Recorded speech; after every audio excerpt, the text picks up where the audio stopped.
materials, as we've done at the sidelines of COPs. We also did it at the sidelines of the Basel, Rotterdam, and Stockholm COP, and indeed on the sidelines of the Nice Ocean meeting.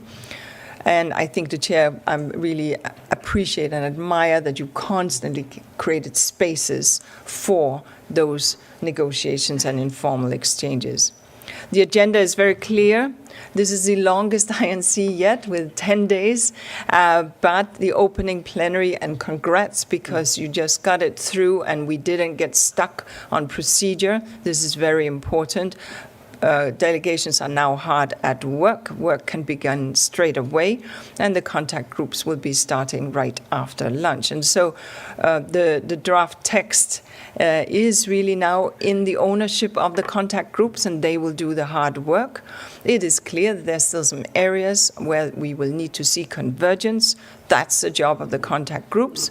And we hope very much that the final treaty text will be strong, but also that will include clear hooks for what the future will bring. A treaty has to be for the ages, not for the moment. We, UNEP, we are sitting with treaties that are 30, 40 years old, and they have to have the robustness, but also the language that enables them to evolve. On the ministerial, we're expecting something like 25 ministers and high-level representatives Wednesday and Thursday next week. This is an informal session that is outside the formal negotiations, and how ministers engage is obviously up to them, how they engage in the negotiations. Finally, just to conclude, yes, can we get this done? Yes, it is truly possible.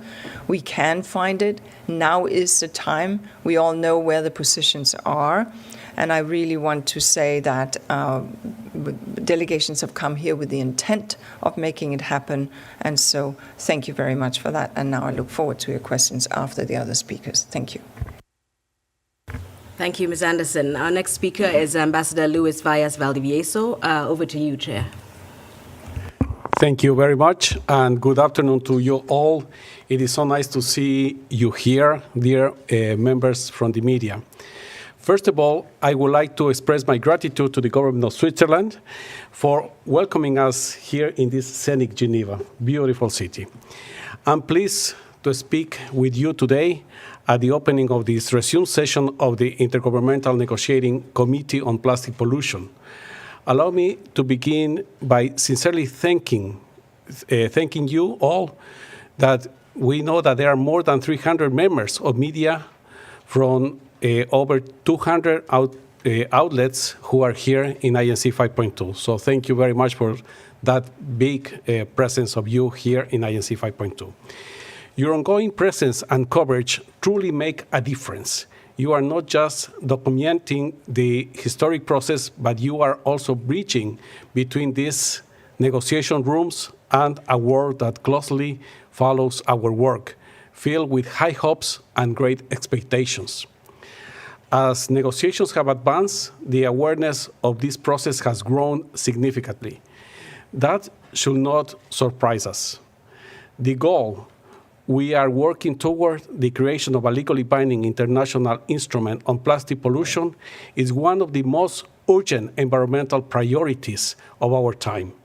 As such, it has attracted increasing attention from the public, not to mention from policymakers, scientist communities, youth, and civil society organizations worldwide. We are here today to fulfill an international mandate. August 14 is not just a deadline for our work. It is a date by which we must deliver. The world depends on us to finalize an agreement that is effective and inclusive, one that sets clear and credible rules to end plastic pollution, and one that can enable over time rooted in science and fairness. This resumed session provides a unique and a historic opportunity for the international community to bridge differences and find common grounds. It is not just a test of our diplomacy. It is a test of our collective responsibility to protect the environment, safeguard human health, enable sustainable economies, and stand in solidarity with those most affected by this crisis. I sincerely thank member states for their support of our organizational work, which has been carefully planned to meet the needs of the process at this critical stage. I'm especially pleased that the opening plenary this morning finished in a very constructive spirit, enabling negotiations to begin without delay. This sense of urgency and responsibility is exactly what this moment requires. We now have a clear path ahead, and we must walk it together with determination, professionalism, and mutual respect.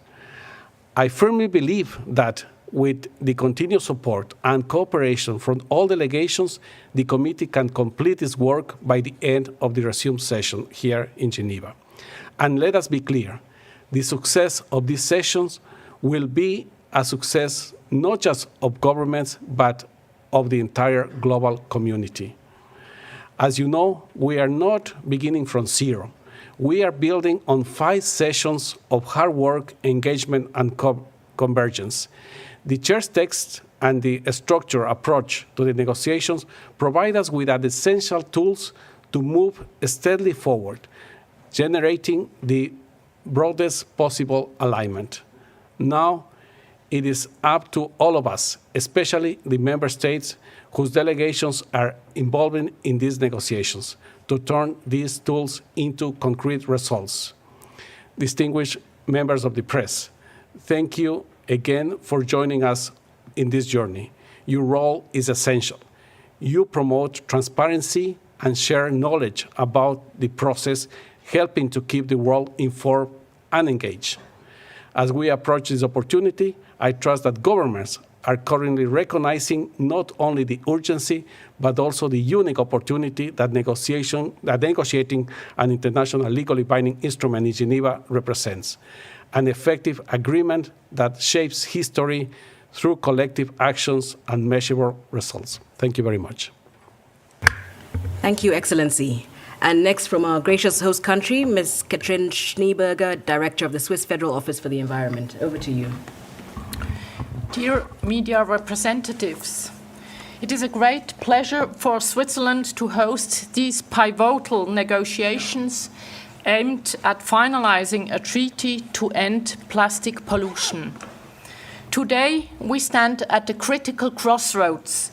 Plastic waste is choking our lakes, harming wildlife, and threatening human health.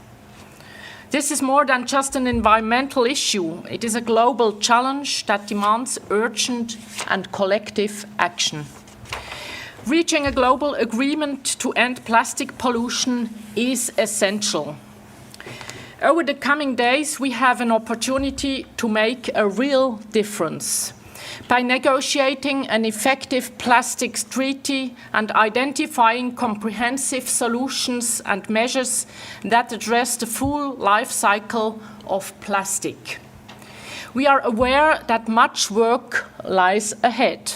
At the same time, we see a strong political will to find common ground.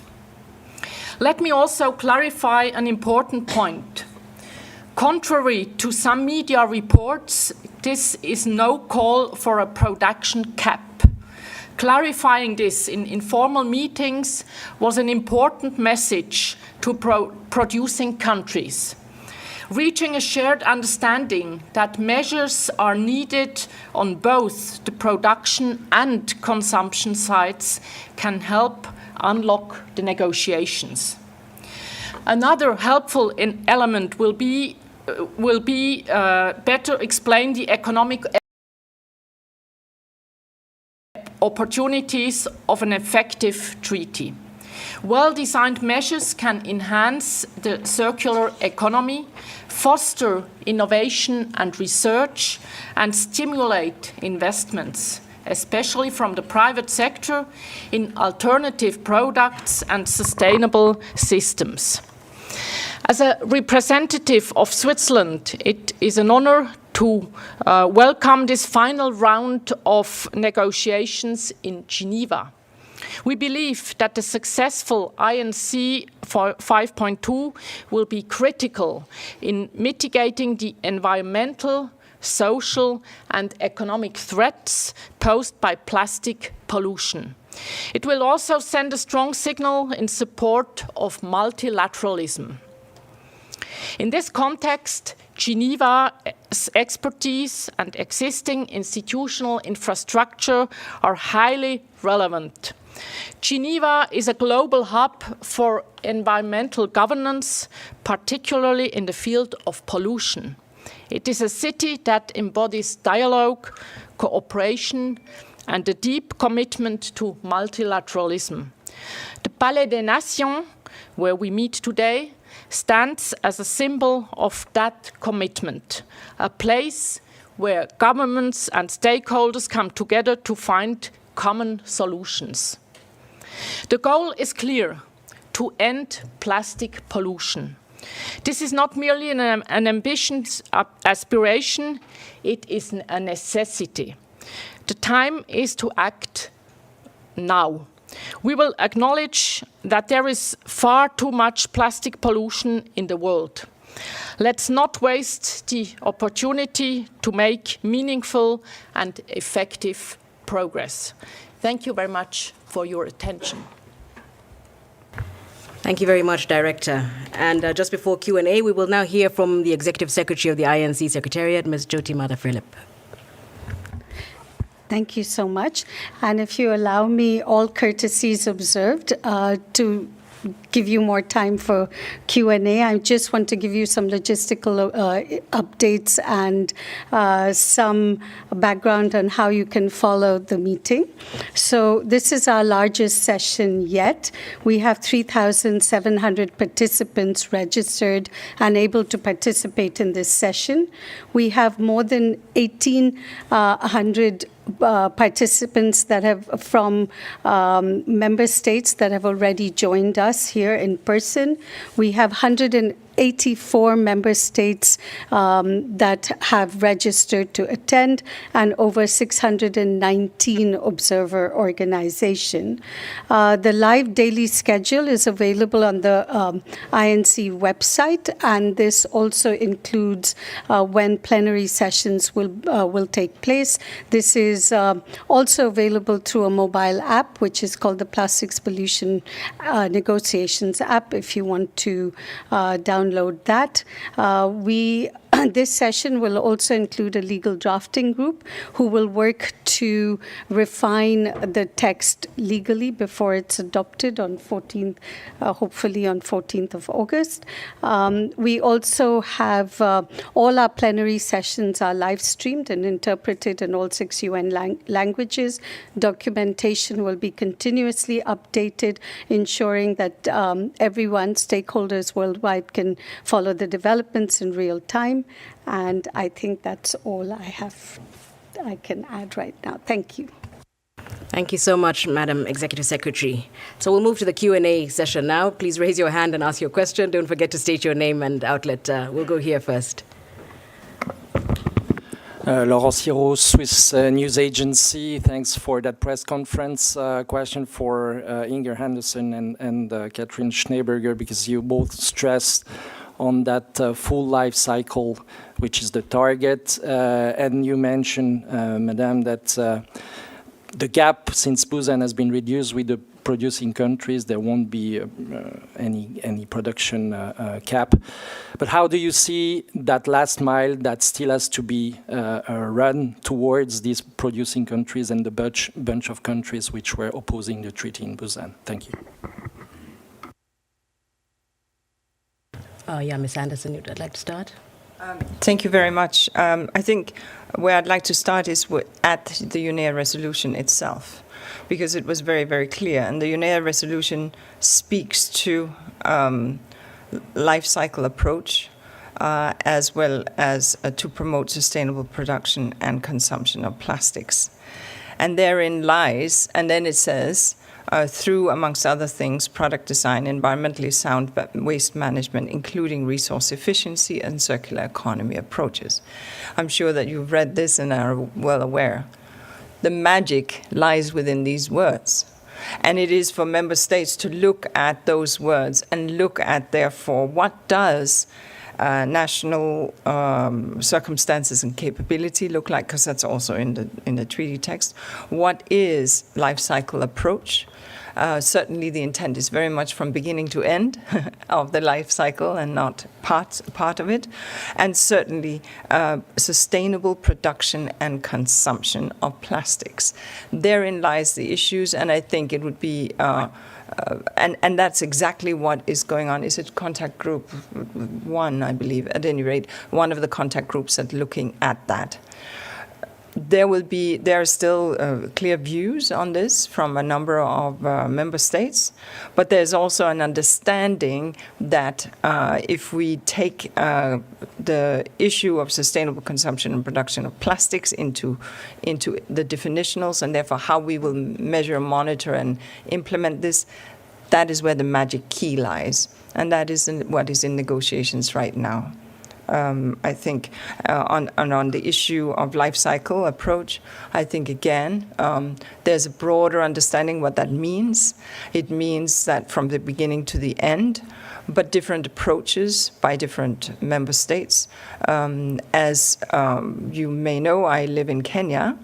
And Kenya doesn't have high-end recycling as an example, and so would not be able to do, for example, what is being done in Switzerland as easily as.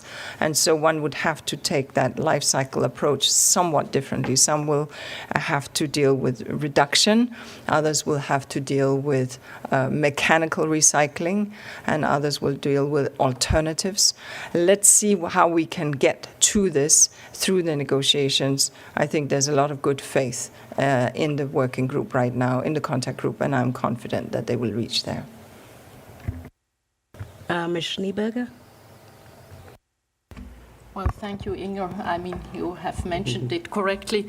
I guess to find a solution in the negotiations, it was really important to clarify that point, as I've mentioned before, that we are not talking about a production cap in order to limit the production, but that we understand that it's the full life cycle from the production to the consumption, and in this sense it's not neither production or consumption, but it's both. Both has to go hands in hands.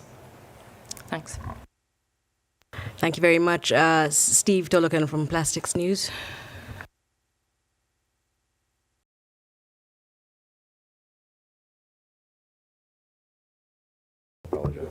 Apologies. So Steve Tolokan with Plastics News. I want to follow up on the production cap question to Minister Schneeberger and the other panelists also.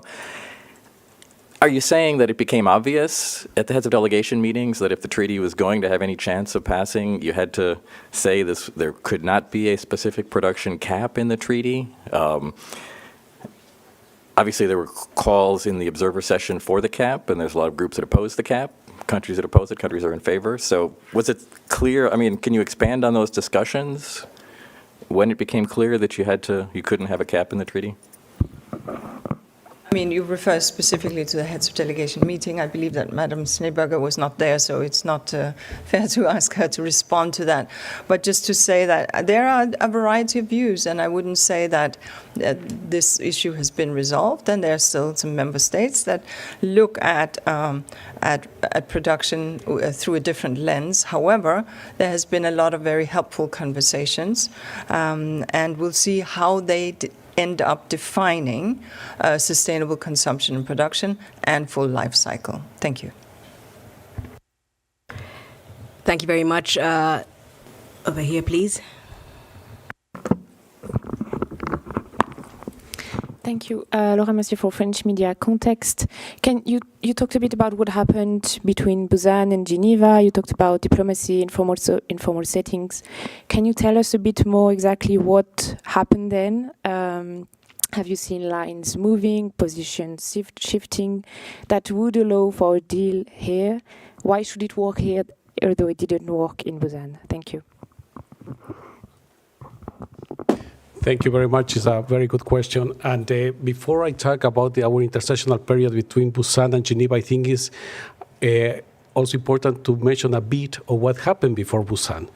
Before Busan, I present as chair of the process of the INC non-papers iteration documents that they were evolving according to the negotiations that we had, yes, in the previous INC meetings, but also in that intersessional period between Ottawa and Busan.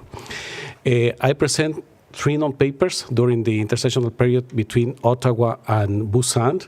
And then during our negotiations in INC 5.1, I also present and we work with 2 chair's texts that were presented to the members also for negotiations in Busan in our formal session. Well, they are just the chair's text, but they take what is happening in the negotiation rooms, what has happened in the previous INCs, and what it has happened also in the intersessional periods that we keep working.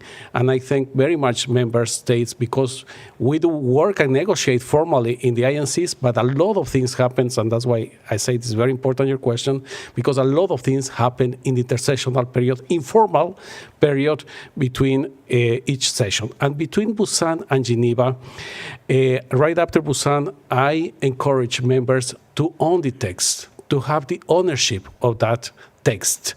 And it has happened and it has happened very well, also meetings, consultations among member states, among regional groups, among also different groups of countries. And also what I have encouraged, and it has happened, is that it's good that members with the same or similar position gets together also to bring suggestions, to bring proposals, but even more important, that members with different position gets together and also work in those proposals, and that has happened. That has happened, as our executive director mentioned. We had an informal meeting in Nairobi, informal in-person meeting, because we had also a virtual one, but informal in-person meeting where we could see how this progress has been done here in the intersessional period, where we could see countries and group of countries presenting proposals to bridge positions. And that has been also our request. And we have mentioned also this morning in our opening or the resume plenary session that new proposals should go in that line, to bridge positions, to find common grounds, to identify landing zones that we will use and we must use here in Geneva. It was also important, the work between this in-person meeting in Nairobi and now. Then I released also the scenario note of our organizational work after many consultations with regions and with countries and also with the heads of delegations on the organizational work on this session that was presented officially or formally this morning in the plenary meeting, and it has been accepted. And I'm really happy to see that the meeting this morning went in that constructive way, went, with the sense of that urgency to move to negotiations. Negotiations are going on. We will see in the contact groups. We have present and schedule also for the work of those contact groups. We will be evaluating day by day that work. But that has been the work between Busan and Geneva.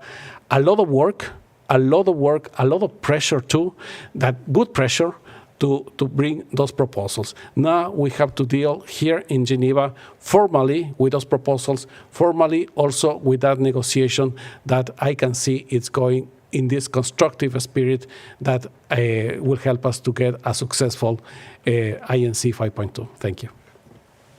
Thank you, Chair. Over there in the back in the white shirt, Bernard, yeah.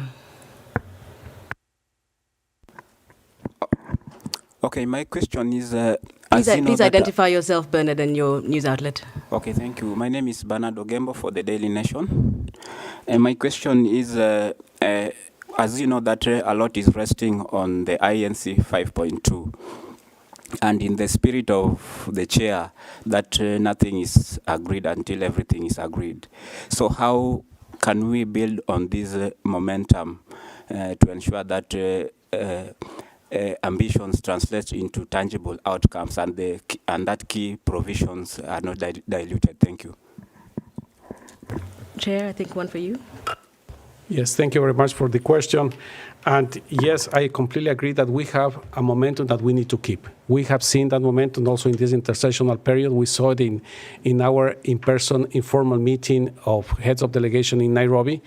And we have kept that momentum and we have brought that momentum, and we could see that this morning also in the plenary session. Delegates eager to start negotiating and going to the contact groups to negotiate. We saw that flexibility also this morning, also the acceptance of that organization of work to start working. Nothing is agreed until everything is agreed is one of the principles that we deal with in the negotiations in every process that we have or we negotiate as member states, and it is so. And we need to keep that principle because in the contact groups, they will be negotiating. They will be negotiating the different provisions. Member states will be negotiating different articles that we have distributed in the 4 contact groups. The co-chairs has clear instructions of how to deal also with the different articles that has different level of convergence, and that's important also to have in mind, because with that different level of convergence, we hope that we can start sending in an early stage also provisions that are agreed, or that it has been negotiated and agreed by the members of the contact group. We could start sending them to the legal drafting group through the plenary. And that's why it comes this principle that you mentioned, because those provisions that, yes, they have agreed on that text, they go to the legal drafting group to put them in a legal manner, and they come back to the committee. And then is when the committee will decide to agree on those texts that has been already sent and come back from the legal drafting group. So, and then the committee will decide, once it's back, those provisions in the plenary, and I am confident that we will do this in the 14th of August. By the end of this session, we will have a whole clean text that will be agreed by the members in plenary, the whole text. Thank you very much. Thank you, Chair. Over here. Thank you. My name is Christiana with the German press agency. I would like to know, are you making preparations for a vote at the end of this session? Are there people working on rules and procedures, or would you say it's out of the question and this will be either a consensus deal or no deal at all? Thank you. I mean, obviously, this is a purview of the chair, so let's be very clear. But I think that on multiple occasions, member states have spoken of the importance of finding mutually agreeable solutions and to reach consensus, as you just heard from the chair. And I think the chair has also consistently said that he wants to have this negotiation in the spirit of consensus, in the spirit of inclusive multilateralism. Now, the draft rules of procedure, as we heard the chair mentioning this morning, continue to be provisionally applicable. And this is a member state-driven process, and member states are participating here as members in these negotiations. So ultimately, member states, and therefore the members in the process, will determine how they will deliver on the mandate. But I think the chair has been very, very clear, and I'll hand it over to him to again emphasize his pathway. No. Thank you for the question, but it's not too much to add after our executive director has explained. We have worked in this constructive spirit in the previous INCs. In INC 4 in Ottawa, when we start actually with the negotiations in the contact groups, negotiating text, we could see that spirit too. And we deal with that in Ottawa too. In Busan, the same. And I have been saying, and I will say it again, this constructive spirit, cooperative spirit among members, it has been there, and I can see very clear here to take decisions by consensus. That will also strengthen this agreement, make it an international one like our mandate is to work with it. So I see that, and I can see that we can keep working in the same manner here in Geneva. Thank you. Thank you. Gentleman over here. Thank you for the opportunity. This is Irfan Sadozai from Dawn News, Pakistan. It's just a concern that our almost entire, our economy relies on plastic, like, from children toys to polythene bags and everything. So if this treaty is, done, so how these countries like Pakistan and South Asian countries would tackle to those who are doing this? They would be badly affected. Thank you very much. Of course, they're also badly affected today by the plastic in the open environment. I had the privilege, but also the heavy duty of visiting Pakistan right after the floods, these dreadful, dreadful, unbelievably catastrophic floods. And debris and plastic was a big part of the problem. And so this is why we're here, to find a solution while not leaving anyone behind and while ensuring that the economic wheels will keep turning, maybe on newer, different solutions. But certainly what is sure is that no one wants to live with the plastic pollution. No one wants it in the soils, in the drinking water, or let alone in our oceans and in our bodies. So finding a solution, that's what all member states have come together on, while recognizing that this will impact, yes, environment, economy, but also people at large. That's why these negotiations are happening. That's why it's complex. But that's also why a country like Pakistan is participating in good faith in these negotiations, trying to be part of the solution. That's the best I can say. Thank you. John Heilprin, Arete News. I'm wondering, following up on the... Just repeat the news outlet, John. Arete. Okay, thank you.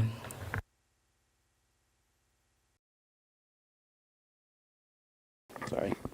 Are you hoping for an outcome like with the pandemic treaty that depended on abstentions and deferral on key questions to reach consensus?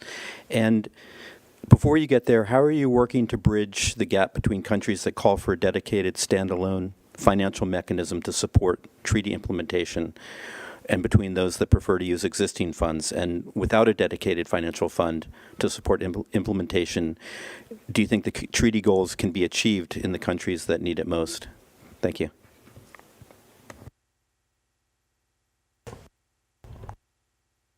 Thank you very much. A very important question too. Well, what I'm expecting is an effective treaty, effective treaty that will fulfill and will deliver on the mandate of Resolution 514. That we are working for that. We are negotiating to deliver on that mandate and to have this effective treaty that will give us credible rules to combat and to end plastic pollution. A treaty that will be alive on time too. A treaty that will be effective now, well, once that enters into force, and also in the decades to come, in the years to come. And it has to, we will enrich in the future this instrument with science, with more data, etc.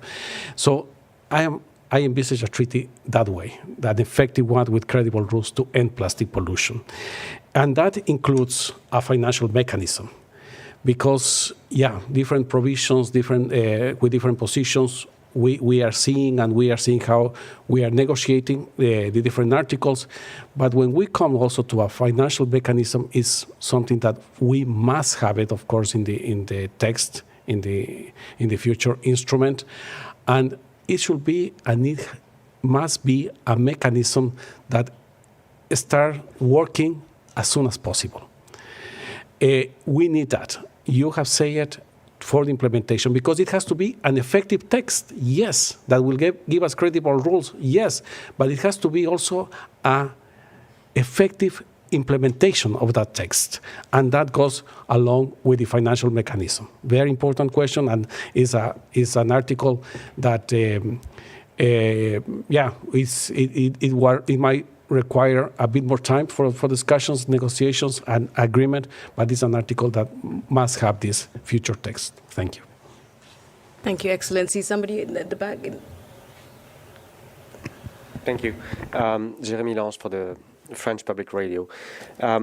A number of points of procedures were raised this morning by different delegations. I was wondering, could we see that as a way to delay the negotiations to make sure that we don't get an agreement at the end of next week?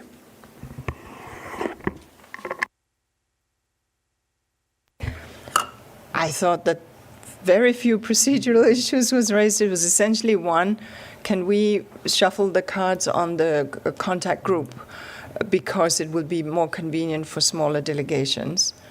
And then there was a little bit of a discussion, well, this delegation is not entirely prepared for the, okay, but we're willing to yield that delegation. Okay, yes, but we will yield, we'll just consider for 2 minutes. It was exceptionally light and very well handled. Now, in the beginning, in the earlier sessions of the INC, there was a lot of procedural issues on the table because member states were not exactly clear what would be the process and the rules of the game and so on. But I thought that this was exceptionally light on procedural issues. Could we see that? I don't have a crystal ball, but I think that everybody has come here with the intention to actually get down into the contact groups and to negotiate the treaty. I don't know if you would agree, Chair. I completely agree with you. And, well, this morning also I saw the need also of clarity in some aspects and that we presented clarity, and the need also to see in the contact groups a more effective way to work. When we were talking about Article 1 and 3 working in parallel, I could see that more than a procedural matter, that a better way to work and be more effective and efficient in our negotiations. And that's what we have done. And we will be talking with the Bureau in a few minutes, actually, also to with the Secretariat to arrange that those work of the contact groups to be, once again, efficient and effective. So that's what I saw this morning, and also the need, yes, of clarity in one aspect that I think it was not a big issue. Thank you very much. Thank you, Chair. I think we have time for 2 more over there. Helen, please introduce yourself. Okay. My name is Helen Shikanda from the Nation Media Group in Kenya. My question is to Ms. Anderson. You mentioned that there are clear disparities in terms of how different countries handle plastic waste, giving an example of Kenya and Switzerland. And we've seen so many reports showing that Africa is sort of like a dumping waste for plastic waste. So I want to know, like, beyond the treaty, how best can we ensure that there's equality in terms of ensuring all countries have clear ways of handling plastic waste and empowered to have things like material recovering centers? Thank you. Thank you very much, Helen. It begins with having global rules. That's really it. And that's what this treaty will enable. When there are global rules around how these things are managed, investors can see they have predictability because they know that there's a market for what they collect. And then there will be investments because all of a sudden that thing that today is waste, tomorrow will have value. And so that is why this treaty is so important, because with global rules we'll be able to get, on the recycling side, this up and running. There's more to the treaty than waste management, I hasten to add, and I think we all know that very well. But that's very, very critical. I will say, though, on your statement that Africa is a dumping ground, very important that the Basel Convention in the plastic annex that was agreed by the COP in January 2022, I want to say, but please will verify, because the Basel Convention deals with illegal transboundary waste across borders, and a number of plastics were actually classified as such and cannot be transported across borders, and therefore dumping cannot be done of those particular plastics that are mentioned. So dumping is, and under Rotterdam, of course, free, prior and informed consent has to be there, Rotterdam Convention, which is also a unipostal convention, which means that you have to say, yes, I'm willing to receive that thing. So the opportunity to just dump has shrunk, and much of the plastic we are seeing today in any nation's waste is waste from that nation. But that's not always, because there is indeed trade, but I just wanted to make that point. But let's get the treaty done with the global rules that should drive investments in infrastructure for waste management. Thank you. Thank you very much. So unfortunately, it has to be a hard stop. A couple of our panelists have meetings at 2 p.m., so we'll have to end there. Thank you so much to our panelists and to the media for this lively discussion. We'll inform you of the next official press briefings to take place, and we remain available for questions in the meantime. Thank you very much, everyone.